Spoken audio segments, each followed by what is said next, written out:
Go Who's and welcome to the 4-3-4 defense. My name is Deuce Prince. I'm a Charlottesville, Virginia native, lifelong UVA football fan, and former college offensive lineman. And at time of recording this, I just got back from Jacksonville, Florida, made the about 4-hour drive, depending on Ocala, Florida traffic, if you've ever driven on I-75, to and from Jacksonville this weekend for the Gator Bowl. And man, I am so glad I went to this one. What an incredible game. Not just an incredible game, but 11 wins for the first time in UVA football history. Over 130 years of UVA football, of all the great players, of all the great games, of all the great coaches, no team has ever strung together 11 wins in a season ever. That has never happened. And so as the team presses on towards 2026, I'm sure Tyler Jones, Justin Spiros, the guys in the front office, they've already flipped that switch. They're already looking now, as much as Coach Elliott is now turning the script over to 2026. As a fan of Virginia football, you deserve a little while to sit with this and enjoy this and really savor the fact that we've got 11 wins. So I want you to do that. Before we roll the intro, just smile and just know that for the loyal Virginia Cavalier fan base, we have 11 wins for the first time ever. Is this the mountaintop? Hopefully not. But just sit with it. And while you sit with it, let's roll the intro.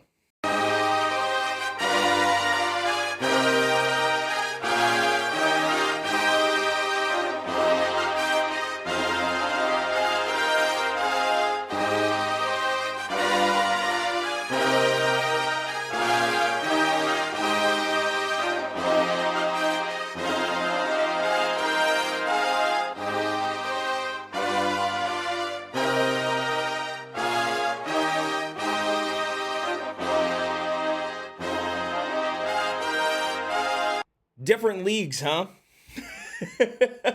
I think most of the non-SEC college football world is getting a pretty good chuckle at the expense of the SEC so far.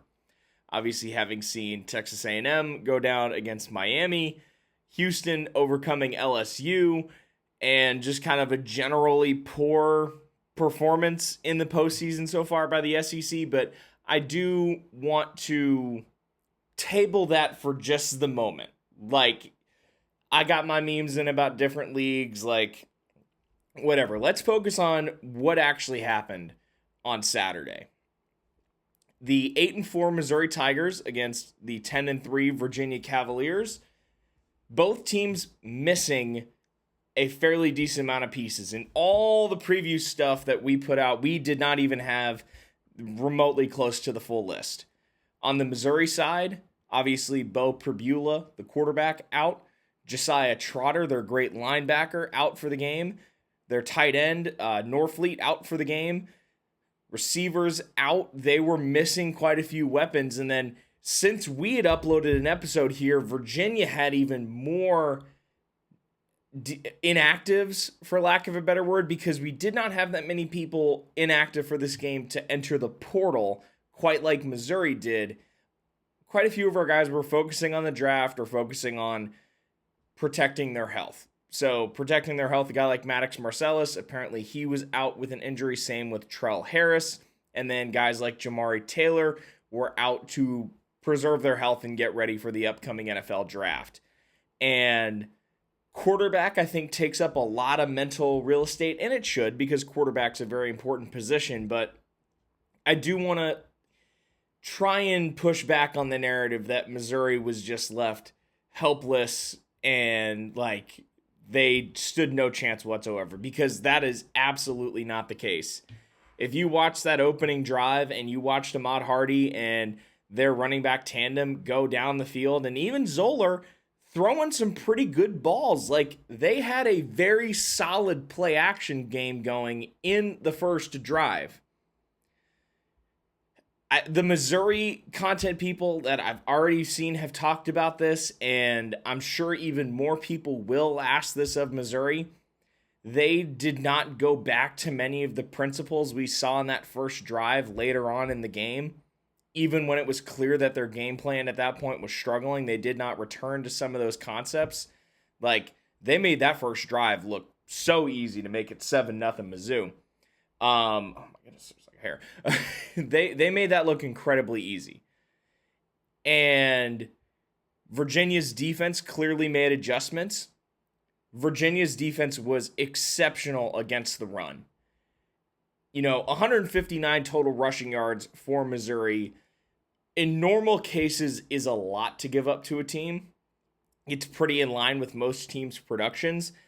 159 was a major down day for Missouri's ground attack. If you haven't watched a lot of Missouri football, when Bo Pribula went down with an injury earlier on in the year, even when Bo was back, they were majority running the football, either with the quarterback or with, obviously, Ahmad Hardy, who went out and broke records in the running game. And they just were not able to string together a lot of success in the running game after the first drive. That's a major testament to our guys up front. We were able to put pressure in that run game while also making sure that we did not give them a bunch of easy completions in the passing game. They were limited in the passing game. I will be the first to tell you that. So I think we could key on the run a little bit more. But even if a run's coming, you have to stop it. And with an offensive line like Missouri had and with a running back tandem that Missouri had, that's a little bit more difficult.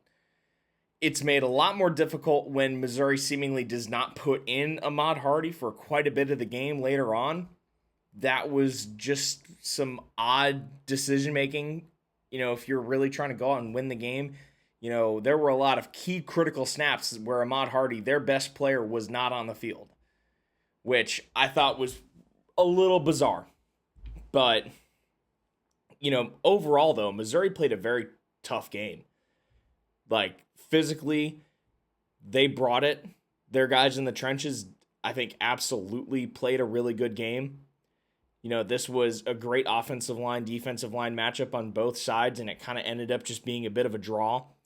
And the competition ended up being who can make the most out of the limited holes that were available. And I don't think I'm going out on a limb by saying that Virginia was able to do that a little bit more than Missouri. Virginia was also a completely different team compared to Missouri in the passing game. They were extremely limited in the passing game, whereas we had a really complete performance minus the touchdowns. Chandler Morris had a game similar to this one against Virginia Tech. Not throwing a bunch of touchdowns, not lighting up the scoreboard, but yardage-wise, it was a good day, 198 yards. That's a good day at the office. Not great, but it's decent. 28 for 35, I believe. That's fine. That's fine. Let me confirm that number. Is it 28 or 21? Hang on. 25 or 38. That's a decent batting average. You will do fine with that. What I think separated was the ability of guys like Jamal Edgerrin and Eli Wood. I have been shouting from the mountaintops, we need to really prioritize Eli Wood in the offense and put him in positions to make plays, because whenever he's on the field, something good happens. And whenever he's getting the ball, something good happens. And we saw that on full display today. The other thing I want to highlight is our performance on third down. Virginia had one of the most complete performances on third down that I've ever seen in a game of football. Got down to third and manageable, because you can't convert on third down if you're always on 3rd and 8 or you're always on 3rd and 10. You get to 3rd and 4, 3rd and 3, 3rd and 2.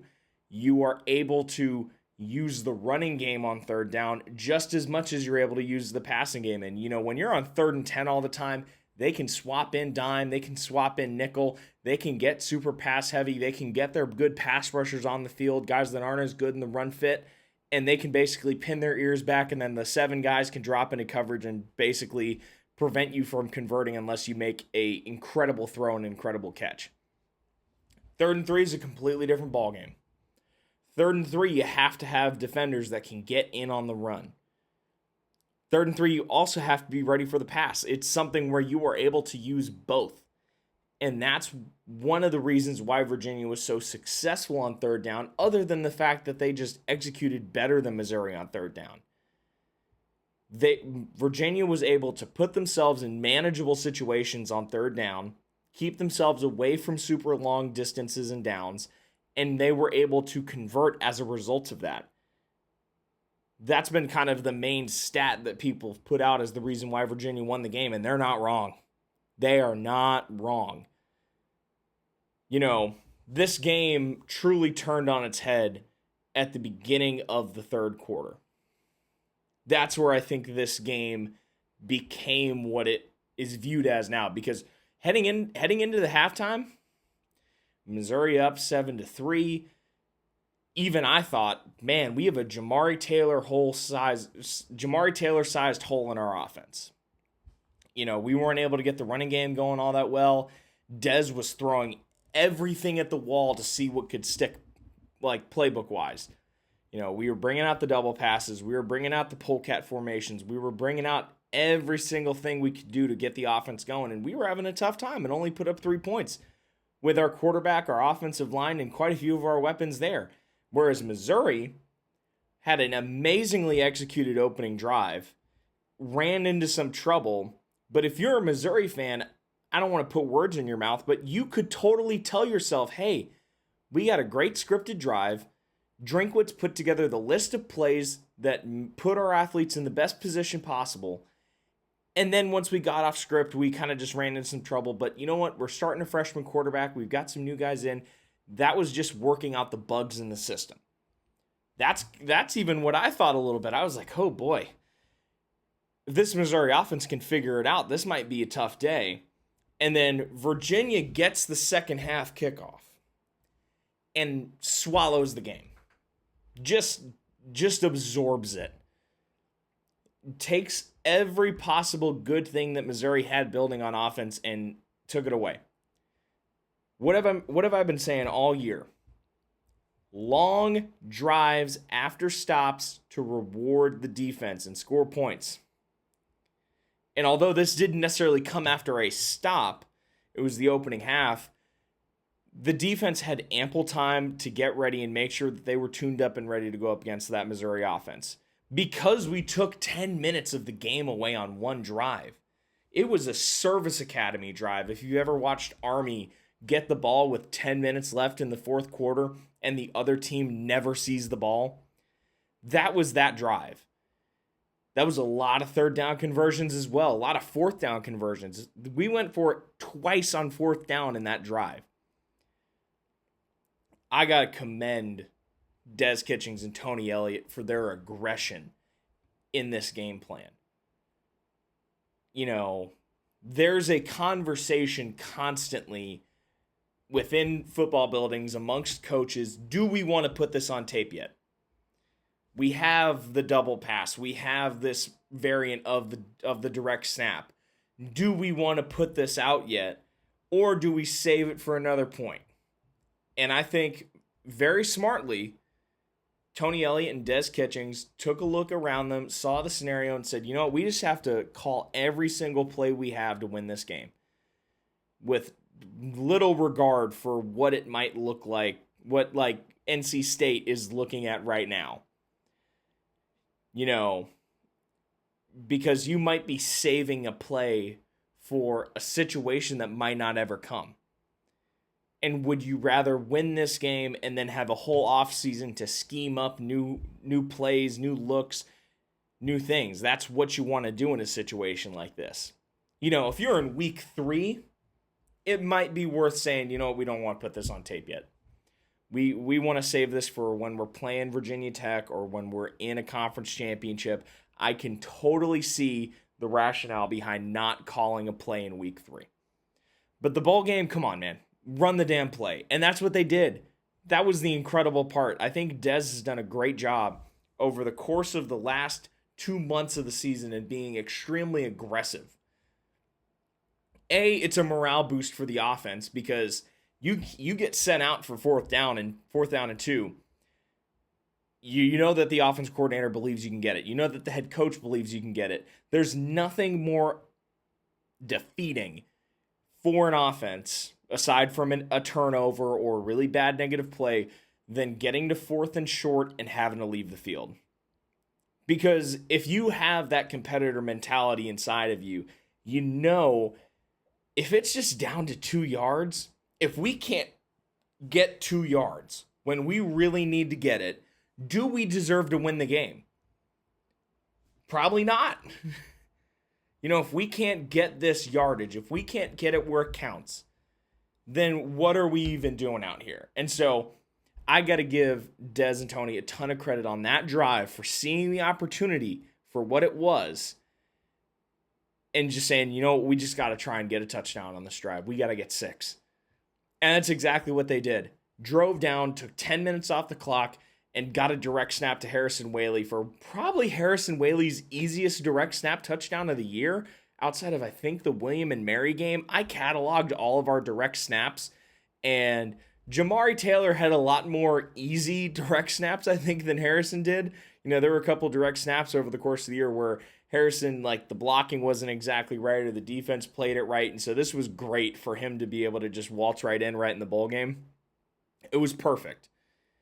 And then, over the course of the rest of the second half, the offense did exactly what it needed to do in order to win the game. You might want to light up the scoreboard a little bit more.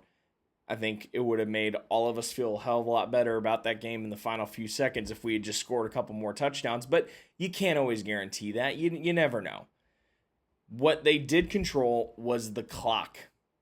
Made sure that Missouri had as few times with the ball as possible and really shorten the game. That's a really, really good way to win a football game if you know that you have superior weapons, a superior team, and you're trying to keep that other team off balance. And it showed a lot of trust in the defense. That defense, man, Herculean effort. It was one of the best defensive efforts I've seen as a fan of the Virginia Cavaliers. Keeping them to 7. This was a team that was very competitive in the SEC. Even with or without Bo Pribula, they were keeping games close. They were keeping really good teams, playoff-bound teams, within 3 points and putting up points in the process. And the defense just shut it down. You have to give a ton of credit to our defensive backfield. Antonio Clary, Devin Neal, Donovan Platt, Corey Costner, all of these guys had incredible performance throughout the day. I also want to shout out all of our guys in the front 7, whether it's Fisher K-Mac, Mitchell Melton, Daniel Rickert, James Jackson, Hunter Osborne, Jason Hammond, all of these guys, there are too many to name. Holmes, there are literally too many to name because we rotated a bunch of guys in throughout the game and got a bunch of guys reps. They made sure that our defensive backfield could protect us in the passing game by being able to rush 4 or 5 and be able to solve the run fit there. If you've made it this far, it's clear that you love UVA football and enjoy what we do here at the 4-3-4 defense. If I can just ask one thing of you, please like, share, and subscribe to the channel. It helps us grow. It's free, and it helps us continue to reach more Virginia football fans and continue to grow this community of football fans at the University of Virginia. Thank you so much for watching. We'll get right back to it. This incredible Gator Bowl win. Go Hoos. I don't know what Coach Rudd told the defense after that first drive, but man, you want some great teach tape on following up in the defensive effort on tackling. You watch that second half against Missouri. No one was tackling those running backs by themselves. No one was making a hit by themselves. There was always the guy making initial contact, and then you had 3, 4, 5 guys all swarming to the football. That pursuit drill, that pursuit effort is so important to winning games. It's the reason why Missouri got 7 points on that drive, because we had a broken tackle. And we had guys kind of standing there and spun out of the tackle, and all of a sudden, boom, 30-yard gain. Over the course of the rest of the game, no one was making a tackle by themselves. And that's an incredible testament to defensive effort. They did an outstanding job throughout the game. Flip over to special teams. It was a weird day for UVA special teams. So, Sparks, great job in the punting game. We were able to pin Missouri a couple times. We were able to do what we needed to do on the punting game. Kicking game wise, we asked Will to make a pretty long kick. That is just what it is. An extra 3 points would have made that game a hell of a lot safer, but at the end of the day, he made really critical kicks that made this game go. So we wouldn't be in the position at the end of the game if Will hadn't made 2 kicks. So that one kick, it just is what it is. It's the kicking game. It's a college kicking game. It's just going to happen. Will also passed for the record, I believe, of single game field goals or career field goals. Salute to you, Will, man. We wouldn't be where we are without Will Bettridge. So I don't look too much at that missed field goal. The one thing I do want to touch on in special teams. Oh my God, that punt. That punt return. Fair caught it. The rest of the team executes the Peter drill really well, and then the ball bounces right at Cam Ross. And I don't know whether it was pure human reflex or just a bad hop on the ball, but that could have been a very bad situation, because if it had gone differently, it could have given Missouri a touchdown. And thank God he called for that fair catch, and that ended up being that, because sometimes it's better to just have the ball down at the 1. that just was not an ideal situation, and if you think Cam Ross is the only person in football that has had that happen or had even worse, you're fooling yourself. So, you know what? I'm sure that Cam knows what that situation was. I'm sure the coaches talked to him and coached him up. It just is what it is. So, other special teams play. New York punt, it apparently is what our pooch punt is called. And man, you want to talk about execution? Whoo, boy. That was one of the most perfectly executed pooch punts I have ever seen. Chandler Morris, kind of just being an athlete, puts a great leg on the ball, gets it down, and Eli Wood, our Swiss Army knife, the dude who when he's on the field, something good happens, gets down there, perfectly executes the kind of claw back to keep it from going over for a touchback. Cam Ross ends up recovering it right at the 2. Cam Ross making up for that punt return. He is able to secure that at the 2-yard line to pin Missouri. You want to talk about a special teams play. That was so perfectly executed. That will be on Coach Dan Casey. That will be everyone will be posting a video of that, or people will be studying it and how Virginia executed it, because it was so well timed. It was really well timed in the game too, because Virginia had shown in various situations that we were going to go for it on 4th and short. This was a situation where Missouri had all the reason in the world to believe that Virginia was going to go for it there. And so obviously, I believe it was single high coverage. There was just one safety back there. The rest of the defensive backs were playing press. Everyone was getting ready to rush the passer or cover their zone. And all of a sudden, Chandler Morris takes one step forward and boop, ball goes forward. Eli Wood gets a good release on that and is able to down the ball right at the 2-yard line thanks to Cam Ross's second effort coming clear across from the other side of the field. So it's an easy enough thing if, Chandler perfectly corners it on the right-hand side of the field. Eli Wood's on the right-hand side, so he's going in a straight line more or less. Cam Ross is on the left side of the formation. He's got to haul ass clear across the formation, clear across the side of the field while also covering the punt, and he's right there to secure it back. You can't ask more out of a play than that. That did exactly what it was supposed to do in the most perfectly executed scenario. And guess what? They just went out and perfectly executed it. Another play I want to highlight, also involving Eli Wood, 3rd down conversion, throwing a little screen pass. And man, I have had my doubts about Virginia's screen game. I have not been a huge fan of us running that over the course of the past couple weeks. And tell you what, it helps a hell of a lot when you got dudes that have numbers starting with 5 or 6 or 7, all hauling ass down the field. We had Brady Wilson, Jack Whitmer, Drake Metcalf, Mikhail Boley, Noah Josie, all 5 offensive linemen, 20 plus yards downfield, following Eli Wood, making blocks, getting in the way, being there. That's high effort football. That's why Virginia won 11 games this year, because of efforts like that. It's easy enough on a screen pass to make that one block and then just be like, oh man, hey, he's going far. It's a whole other thing, and it's a whole other mentality, especially as an offensive lineman, to not only make that block, but realize, man, I have a chance to help make this go for a huge gain. I'm going to not only make that one block and execute it well, and then haul ass down the field to make sure that you are making whatever play you can. And, Eli Wood makes kind of a circuitous route around the field trying to dodge around guys. So he actually ended up giving the offensive line a little bit of time to catch up.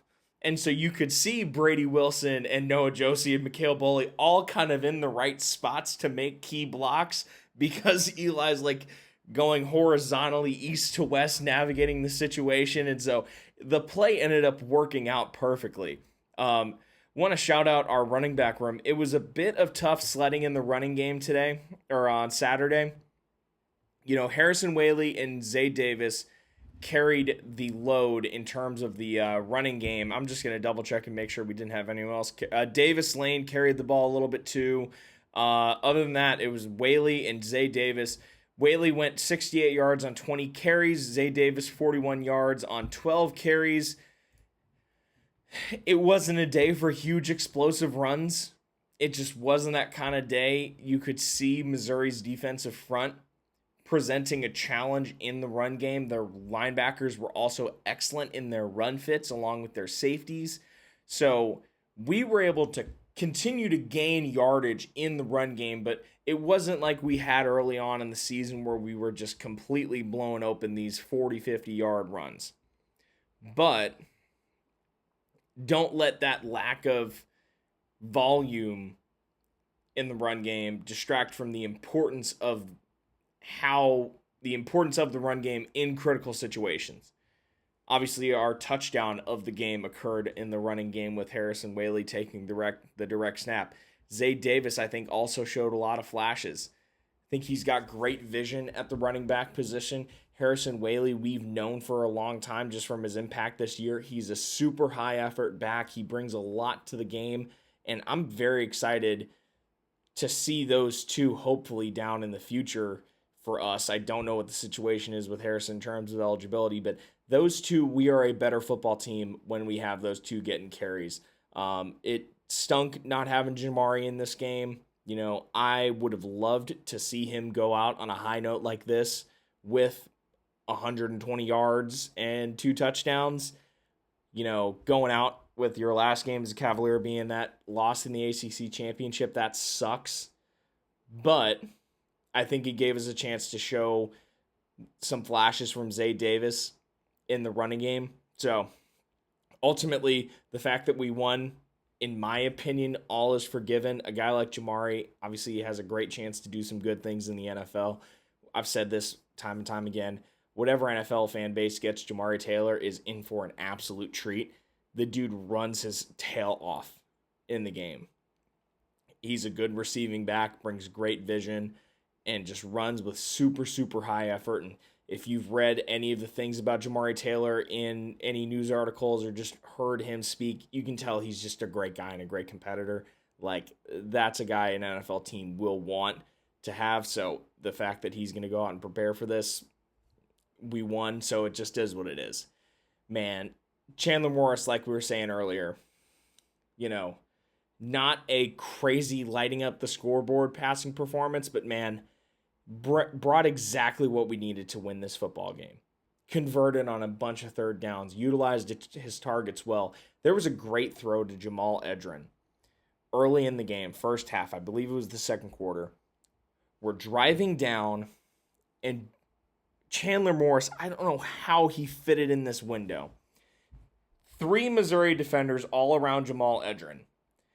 one behind him and two on each side, converging, like trying to blow him up. And Chandler was able to fit it in just the right window where Jamal was able to catch, like it would have hit him right in the chest. It was perfect.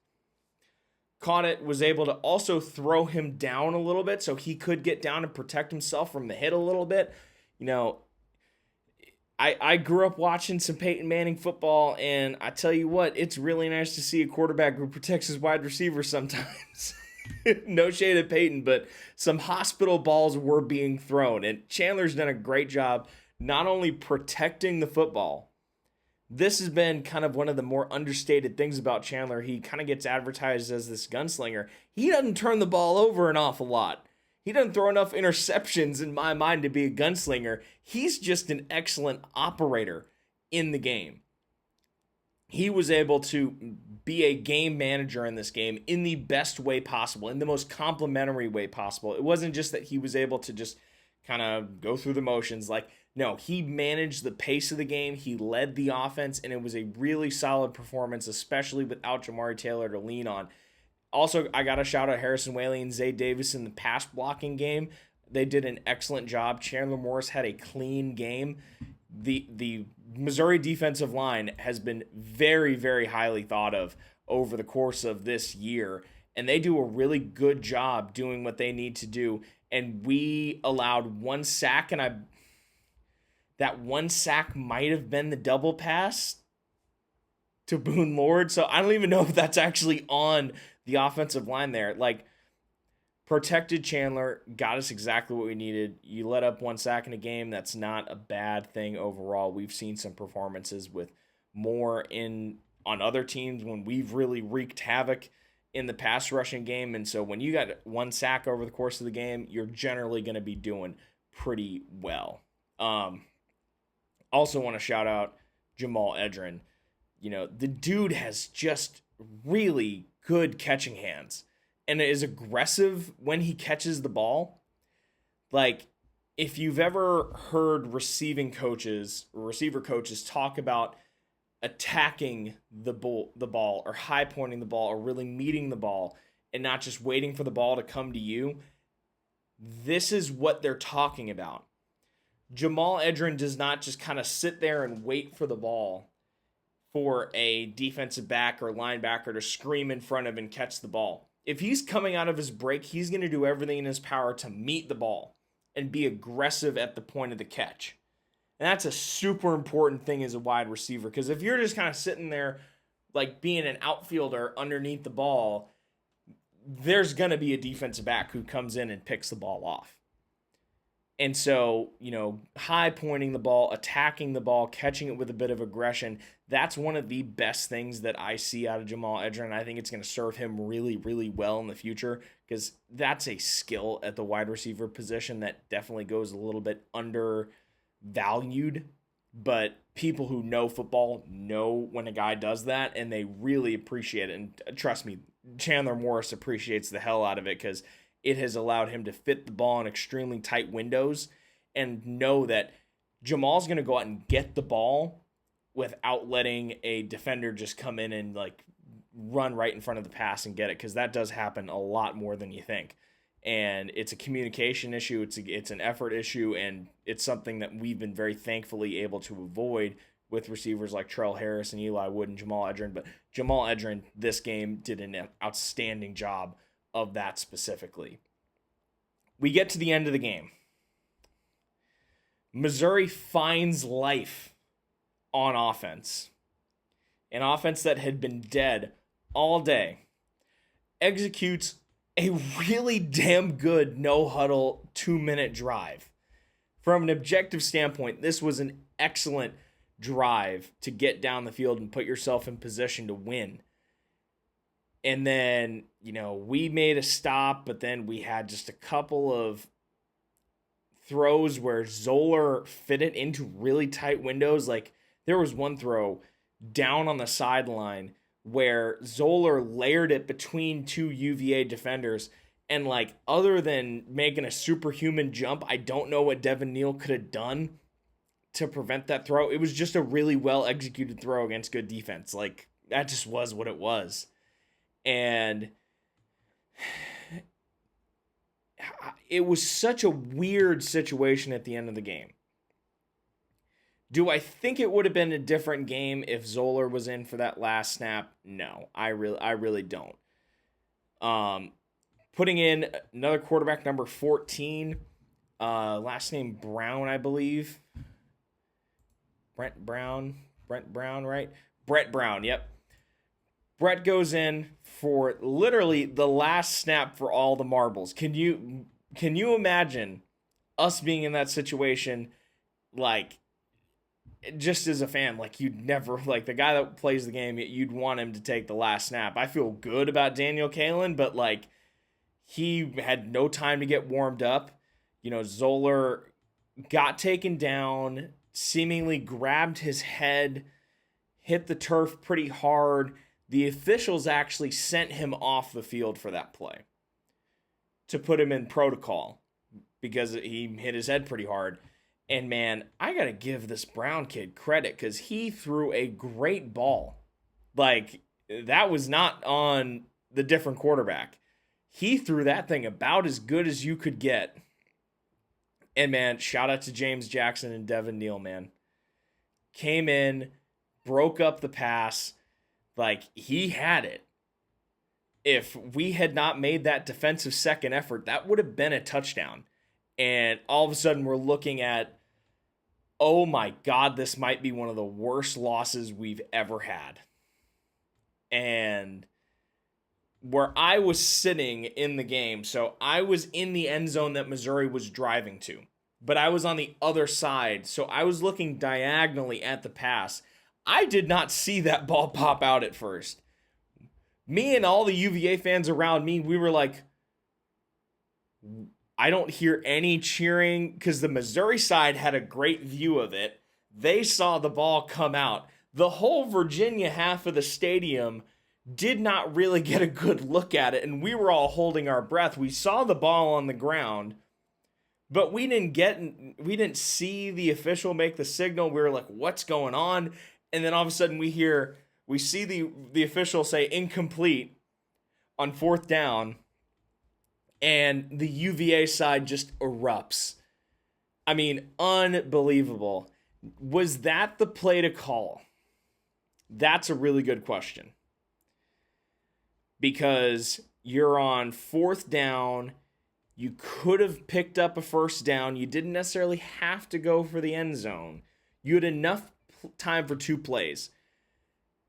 I wonder if the theory was, let's just not let ourselves be put in a position where we could take a sack, at which point the game would be over, or get tackled in bounds if you're Missouri, and at that point the game's over, even with a respot. You had time for two plays, but it would have been really hard to execute well. If this were third down, you absolutely go, you know what, throw it to our guy or throw it into row G. Because the game ended, that play ended with 1 second left. They would have had enough time, but fourth down, I could totally see Missouri's rationale for saying, you know what, we got an injury timeout, let's just scheme up this play and make it our shot. And they executed it really well until the very last moment when we knocked the ball out. And man, what an incredible defensive effort. It's in my opinion, right that the defense had a chance to get the winning play in that game, because this was just a defensive effort all around. I also think it's very funny that the season nationally for Virginia began with the Florida State win, with Jason Pavard's interception in double overtime. And then the season ended with a pass breakup to seal the game and win the whole thing and win the Gator Bowl, broken up in the end zone. And if you're watching the TV copy, it looks like the same end zone. It's to the same left-hand side bottom end zone.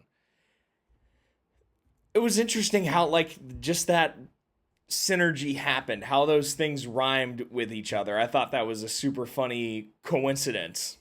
And then, atmosphere-wise, if you see photos of the Gator Bowl from that game, you're probably gonna assume that it was just kind of a meh crowd. Like, there were a lot of seats that were empty. There was, the Coastal Carolina was not in this game to bail out the attendance perception by having a bunch of fans in teal. The teal seats in Everbank Stadium were very evident. I will say this, though. There was a legitimate impact from both crowds. Like, the Missouri crowd was very lively at the beginning of the game. I thought the Missouri band kicked ass. They did a great job. And then as the game wore on, you could see the Virginia crowd, which initially, especially after that first drive where Mizzou went up 7-0, there was a little bit of agita, for lack of a better word. There was a bit of tension, pensiveness, restraint, like, oh boy, are we just coming out flat for this one? Credit to the team. They were very intent on getting the crowd in the game. And the second half wore on, especially after that drive coming out of halftime. The Virginia crowd section came to life. Enough to the point, and this was like a mini viral tweet for me. We caused a false start penalty at a neutral site. It was big enough news that Virginia was making Washington State jump off sides at a home game, because this is not something that Virginia football typically does. We're typically not that home field advantage. And the crowd was in it. The defense was in it. And all of a sudden, on a 4th and short, boom, jump off sides. Pushing back 5 yards. The Virginia section became unglued at that point. We were in it. And it was an awesome thing to watch as a Virginia fan, as someone who cares about this football team, cares about Virginia being a football school. You could see people's mental wiring change. You could see the thought, hang on, we got a real shot to beat an SEC team in a bowl game, win 11 games for the first time in program history, and kind of be a football school? Like, I saw the beginning of this at the Virginia Tech game. Man, the traffic, the amount that the rest of Charlottesville was just kind of whatever. Everything was around Scott Stadium for that game. The energy was just pulsing. You could feel it. And then even pregame in Jacksonville, like, there was a serious UVA, like, tilt to the vibe. Like, people were feeling really good in the Virginia section about where we were at. The crowd split was about 50-50. I'd give maybe a slight edge to Virginia, but not enough to make any significant difference in terms of just sheer butts and seats on either side of the stadium. The stadium was split down the middle, even 50-50. The TV copy will show the Virginia side. The Missouri side was on the bottom. You wouldn't really see it on the TV copy, but it was pretty even overall. But man, an incredible experience. I had a chance to catch up with some of the guys after the game, and I don't want to break news on anything that was specifically spoken about, but I did have a chance to catch up with some of the guys, and I just wanted to tell them thank you, especially to the guys that I talked to that were departing after this year, because this year has been such an incredible ride.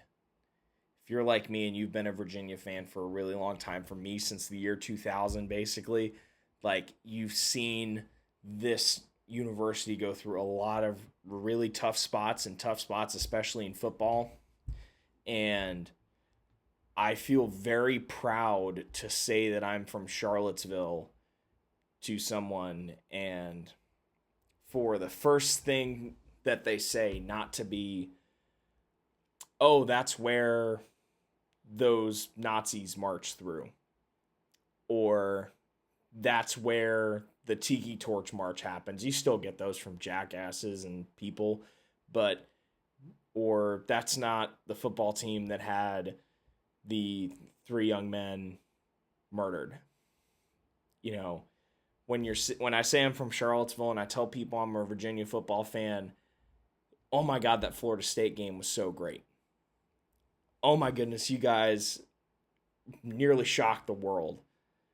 You know, man, I kind of want to go to a game at Virginia, like, or like, you guys have been a really fun team to watch. Like, hearing that from people when they hear I'm from Charlottesville, I'm sure you feel the same way too.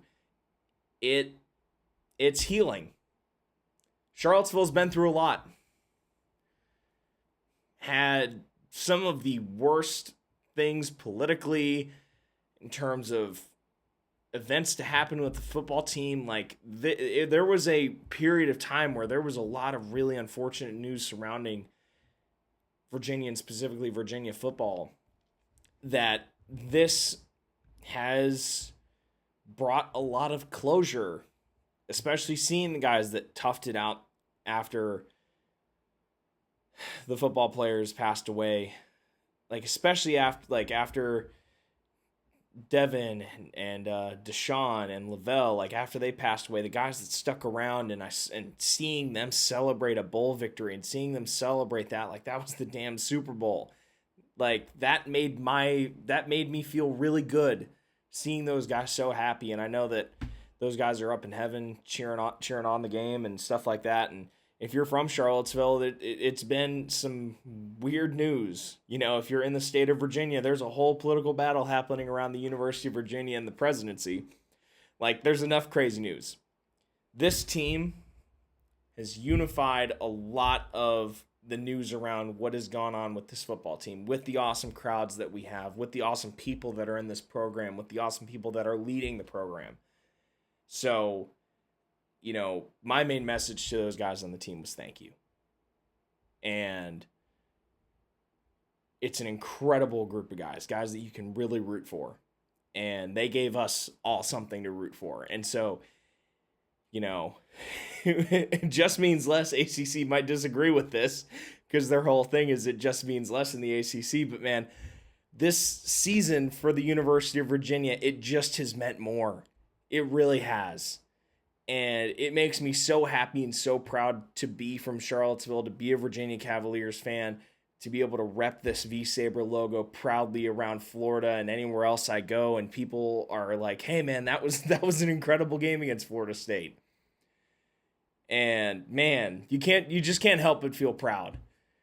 And I'll still be talking about 2025 for the next 50 years. But, you know, it's great to be able to flip to 2026 and be like, all right, man, we've got an awesome base to build off of. Regardless of what happens eligibility-wise with people, a new standard has been set in this program. And you could see it with the new guys that we had in this game. Or not necessarily the new guys, but the younger guys who hadn't had many reps over the course of the year. You could see just in the way they played and the way that they carried themselves that they are adopting this new standard as their own. You can see it in the recruiting class that's coming in. There's incredible buy-in up and down this roster. And so if someone doesn't get a waiver, if someone ends up going to the NFL, their absence on the field will stink because we had a very experienced team who had been there before.